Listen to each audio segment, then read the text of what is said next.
Well, congratulations, Kyren. You are the winner of the BetVictor Northern Ireland Open in your first final here. How does it feel? Yeah, amazing. Thank you very much. What a venue, what a crowd. Absolute pleasure to play in front of, and the juices were certainly flowing, and loved every minute of it, and just obviously the icing on the cake, walking away with a trophy. Yeah, well, we were certainly licking our lips when we saw a world number one versus a world number two. So what were your expectations coming into today? Yeah, just to have a really competitive, like you say, sort of mouth-watering match for the fans. On paper it doesn't really get any better than that, number one v number two.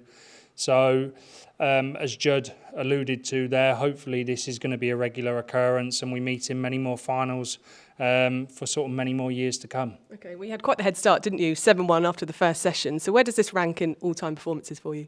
Yeah, it's definitely up there. Obviously, winning a final is hard in itself, let alone sort of playing the number one in the world, the most consistent player on the tour at the moment. So, and to win it quite comfortably is obviously very, very flattering on myself. So, obviously, I've got that burden off my back of sort of backing up being a world champion, and I feel like I'm starting to prove it's no fluke. Sure. Well, you've backed it up with 2 wins already this season. So how much confidence has that given you for the rest?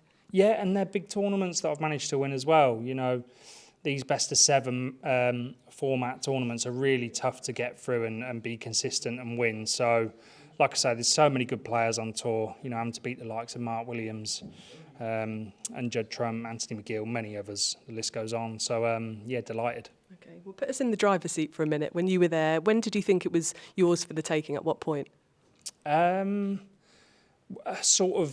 I think when I was on about 50 in that last frame, because the balls were lovely, it was sort of mine to mess up really. But Judd's that good; he can reel off so many frames in a row. I think he did it to Ronnie in like a UK Championship final from miles behind. So we all know he's capable of doing that. So it was about sort of doing the right thing still. I turned up just over an hour before tonight's session, and nobody would have blamed me for turning up 10 minutes before, thinking the job was done. But you can't allow that to happen against Judd. And what do you tend to do in between sessions? I was thinking, how are the nerves and how are you preparing when to come back up when you have that much of a head start?